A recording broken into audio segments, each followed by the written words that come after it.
How's it going, everybody? Today's video, I want to jump right into it. I've been getting a lot of questions from newcomers and people that have been around. And being that it's spring, I think it's a time of new beginnings. It's getting warmer out, the snow's melting for us up here. I'm getting a lot of questions. Tin Man, I'm getting into working on power saws. I got the saw addiction, which I can understand, believe me. It can become an addiction. Tin Man, what tools do I actually need to work on power saws? So in this video, I'm going to do an overview. I threw a bunch of tools on the bench here.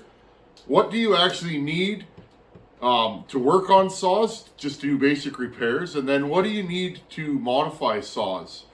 And by need, stuff that you're going to have. There are wants. And then there are needs. So I'm going to go over the needs. I'll add a few wants in there if you want to add to your toolkit. Friends, you don't need a lot of stuff. You really don't. You need very basic hand tools to work on these, and you can always add. Now, a guy like me, I have a shop just full of tools. Well, I've been buying tools since I was a teenager, and I just continually add. So, you know, if you're just starting out, it may seem like a daunting task, but buy a basic tool set. Up here in Canada, Canadian Tire has like a 500-piece tool set you can buy. They come on sale for a couple $100. You buy that and you're pretty much ready to rock and roll, and then you can add odds and ends to it. If you're just going to work on power saws, I work on everything. Machinery, small engines, cars, trucks. So I kind of have a mixture of everything. But if you just want to work on power saws, this will cover the basics, and you can add from here. So I'm going to bring the camera in close on the bench, and let's go over basic tools just for general repair. What do you need? Well, I'll show you guys, because here's the thing, friends. I grew up, my dad was always working in the shop, and I grew up in the shop changing oil. A lot of you guys out there and girls, maybe you don't have that. So if I can help you get into it, I definitely will. So without further ado, basic tools for working on chainsaws. What do you need? Okay, so I would say the thing that I use the most in this shop is my blowgun. If you don't have an air compressor, even a small one, okay, like one of those small portable jobbies you can buy at Harbor Freight or Princess Auto for, $50, $80, get one. Chainsaws are a dirty thing to work on. They're one of the dirtiest things I've ever worked on, including machinery. It's really handy to have a blowgun. You can see how dirty this thing is. I use it all the time, constantly. Just for blowing chips and oil off of the saw and dust. This is something you're going to want to have if you're going to do this often. If you don't have it, you can live without it, but this will save you hours. So a good air compressor is a thing you're going to need. Screwdrivers, all different kinds, shapes, sizes, flatheads, Phillips. You need screwdrivers for tuning carburetors. This is the one I use. This is an HVAC screwdriver. We get them in the trades. I think this one's branded Keep Right. Small screwdrivers like this. Okay, you're going to need that for tuning carbs. You're going to spend a lot of time adjusting carburetors. So a good selection of screwdrivers is definitely a must for any small engine mechanic. You're going to need wrenches. You're going to need ratchets. So again, if you buy a small kit, there's a nut driver.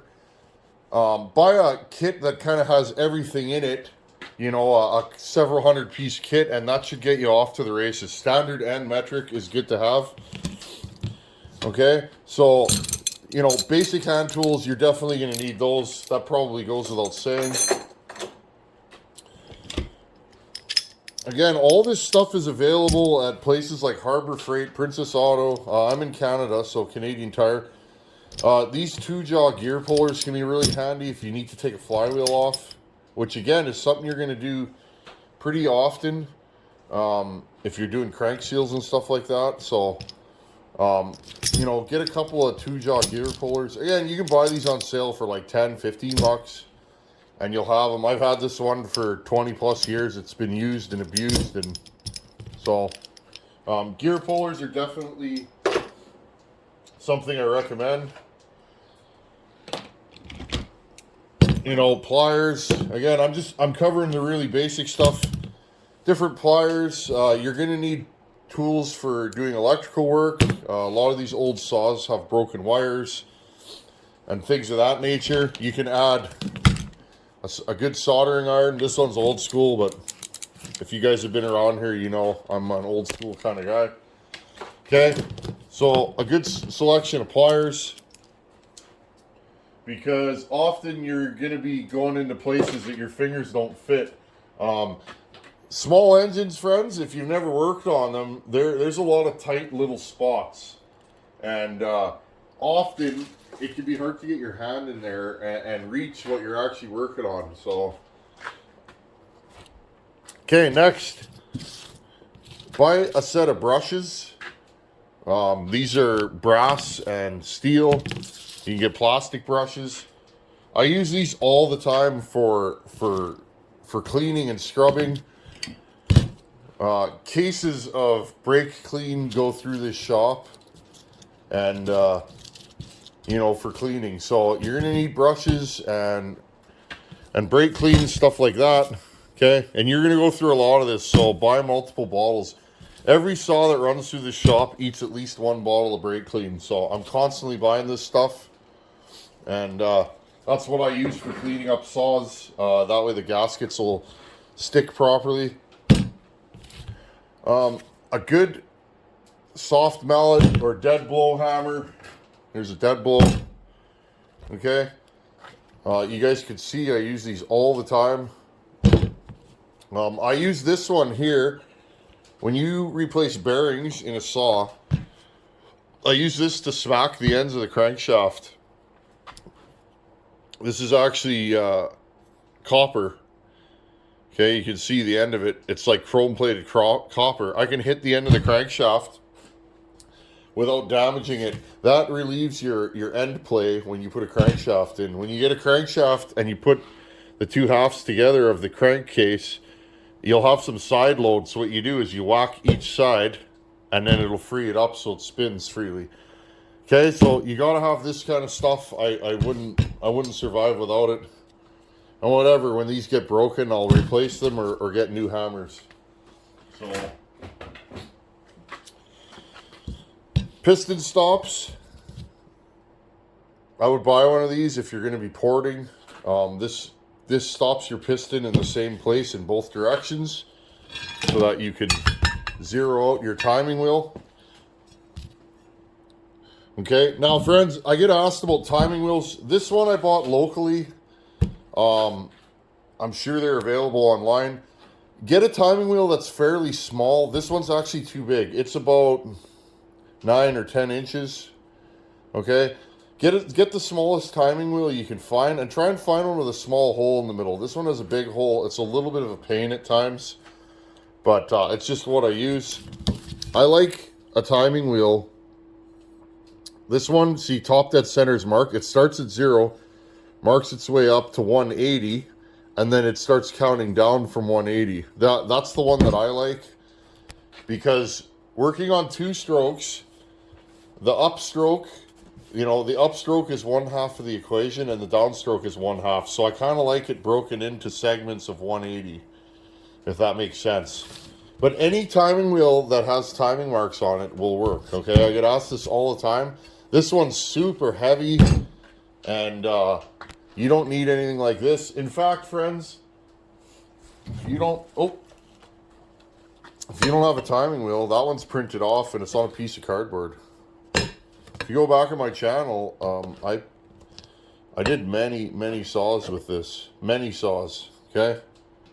And again, it's just a way for you to measure your timing. That's it. I actually like this one. I think I'm going to make a solid back for it and glue this down. This is laminated, but I really like this one because it's easy to read. The numbers are marked really big, and it's smaller than this one.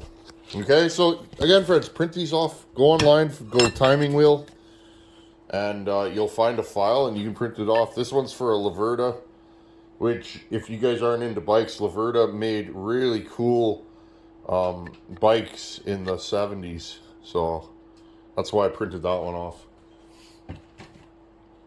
Okay, next thing, get used all the time, a good selection of T-handles. These are Snap-on ones that one of you guys donated to the channel. They're awesome. If you can afford Snap-on ones, definitely go for the Snap-on. Now you want square end and these round end. These are good because you can get into places at an angle and undo things. These are good because they don't strip anything out. Okay, you're going to need, if you're working on stills, you're going to need a T27, which is what this is. Most stills are T27, a lot of echoes. So get a good supply of these. Make sure they're one piece. A lot of the cheaper ones are, let's see if I can find one here, friends.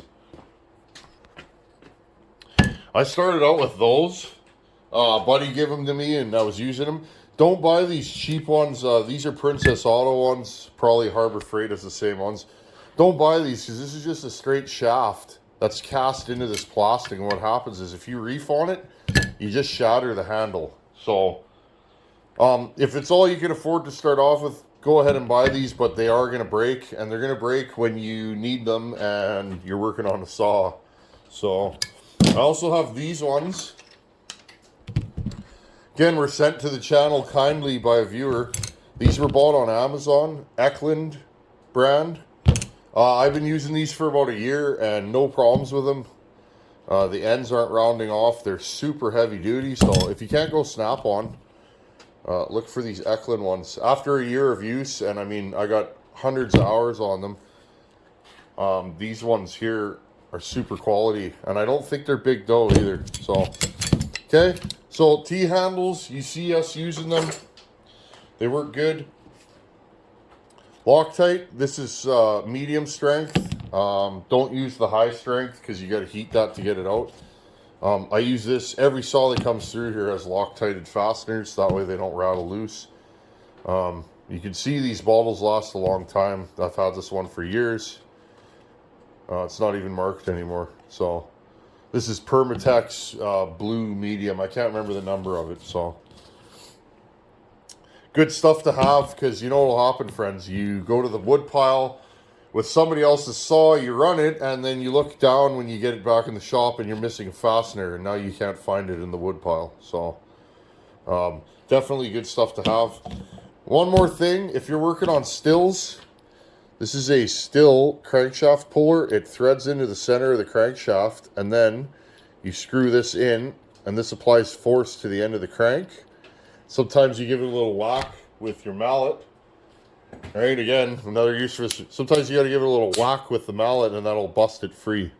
Okay, again, these are generic. Just look up still crankshaft or flywheel puller, and I don't even know what brand this one is. It's just a no-name generic one that I got online. Maybe somebody sent this to me too. I'm not sure at this point, friends. I got a couple of these, but they work good. If you're going to be porting, again, piston stops. These come with your ring compressor kit right here. You don't need this, friends. You really don't. You can buy these generic kits. Just Google small engine ring compressor. These are kind of handy when you're starting out. You can actually lay this across the case. The crank goes in the middle. That'll hold your rod in place when you're putting your cylinder on. Okay, it'll hold your piston up.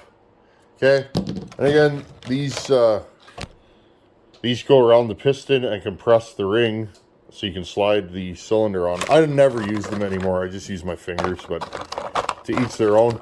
But these actually come with this kit. So if you're looking for some of these piston stops, you guys know I usually use these. I've been trying to incorporate this into the program, but these actually come in this kit. I'm trying to answer questions here because I've had quite a few emails. Guys are looking for things, and okay, so those come with that kit. I would actually recommend this. It's just easier. It screws into the spark plug hole. Piston comes up and touches it, and this won't move. So it's a lot easier to get your timing. Okay? Now, if you're going to start doing bottom end work, I mean, most of the saws I run through here, friends, get a bottom end. Unless you can't get bearings or something like that, but you guys have seen me use this. Go through the channel. I use this on Buckins 266. Any saw that I've broken down has had this used. I use this on the 394. I tried to use this on the last Homelight that we're working on. It didn't work, but this will cover Stihl, Husky. I've used this on almost every brand, your modern saw, okay, that has an up and down cylinder. This will usually split it. Sometimes you run into a scenario where this isn't quite wide enough. I have bent one of these to make it work, but I think this is a Farmer Tech one. Now, my only complaint with this, see the end of this, it's starting to really get galled up. So, not the hardest steel, but I mean, friends, I do this all the time. I'm constantly doing bottom ends. I've used this thing for years. It's starting to wear out on the end, but the end is actually replaceable. You can take this set screw out. So, I would say this is worth every penny. Order one, and then you have one, and then you can take apart any bottom end.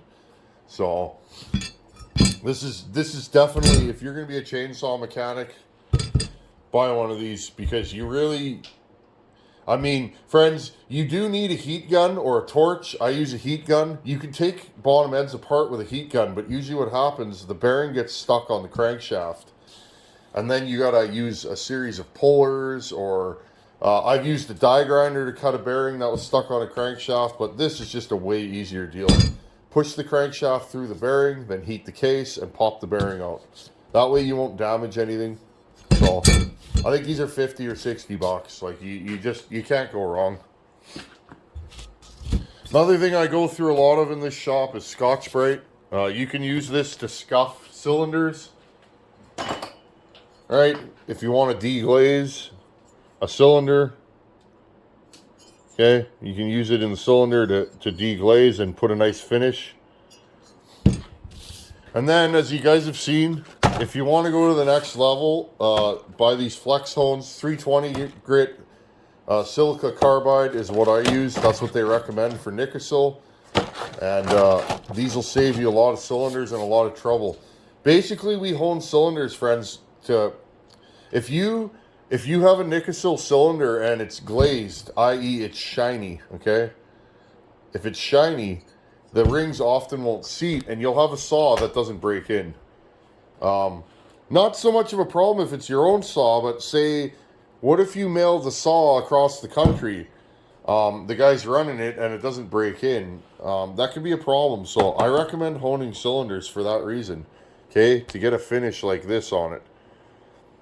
That'll be gone in a tank or two, and those rings, you want to file your rings into your cylinder, and then they fit perfectly, and then you have a saw that'll make more compression, and it'll be a stronger, better running saw, okay? So, I think that's a good deal. Nice to have markers for writing notes down, or if you're porting, you know, to mark things. And, you know, that's about it, friends. Okay, well, that pretty much covers everything. You know, I didn't show my heat gun. It's really good to have a heat gun for taking cases apart, stuff like that. Sometimes you want to cook off gasket material or any of that kind of stuff. Remove gaskets with this stuff too. It'd be good to have a scraper for scraping gaskets off. Other than that, friends, if you want to port, if you're just starting out porting, buy a Dremel with a flex shaft. That's all you need. I ran a Dremel for years until, again, a generous person, Mr. Tony Alto, donated a Fordham to the channel. Fordhams are nice, friends. If you got the bankroll to buy a Fordham, please, but just skip the Dremel. But Fordhams, to get a setup, you know, to get fully set up with a right angle tool and all the good stuff, you could be looking at about $1,000. So if you're only going to port a couple saws here and there, I would just skip the Foredom and go right to the Dremel. I ported how many saws on this channel with nothing but a Dremel and a flex shaft, and with good results. So you don't need a Foredom, friends. But again, if you can afford one, get a Foredom. If you can't, get a Dremel. Never once have I seen anybody run a fast saw and go, I wonder if this is ported with a Foredom or a Dremel. It doesn't matter, friends. What matters is the hand and eye that's doing the cutting and the care that's taken. That's all that matters. And don't let anybody tell you anything different. Some of the best saws that I've built were ported with nothing but a Dremel. So, the only other thing I'll touch on here is a lathe. Do I need a lathe to port saws? No, you don't. Is it easier? Yeah, because you can adjust, squish, and cut your cylinder bases and stuff like that. But to build a good, strong work saw, you don't need a lathe. You get a lathe when you're getting bored and you want to really play with the numbers or jack compression up, but you don't need a lathe. Buying a lathe can be a many $1,000 day. You need your tooling, you need somewhere to set up the lathe, you got to level it, and it's quite an undertaking. I have a big lathe, and that lathe that I have it weighs like 2,500 pounds, 3,000. It took a whole weekend to get it in the shop and set it up. So if you already have a lathe, though, for sure you can use it, but you don't need a lathe. Something that's more of a want than a need. But if you don't have a lathe, don't think that you can't make saws go fast. Most of the saws on this channel, friends, were built without a lathe. So anyhow, I just wanted to touch on that. I've been getting a lot of emails. Welcome to the newcomers. Please feel free, ask a comment or ask a question in the comments, or send me an email, and I'll try and help you wherever I can. I'd rather people ask questions and get the right answers than think they don't have the right tools to work on saws and not do it. You can work on saws. All the stuff that I put on this table, there's not a lot of money involved in it. You can buy used tools. There's always tools for sale at garage sales and marketplace, places like that. So if you're just starting out, just start collecting tools and buy tools as you need them, and eventually in a few years you'll have all the tools you need. Anyhow, hope that answers some questions, and I hope you guys enjoyed this video. Thanks for being here. Thanks for watching, and I'll see you guys in a couple days. Later.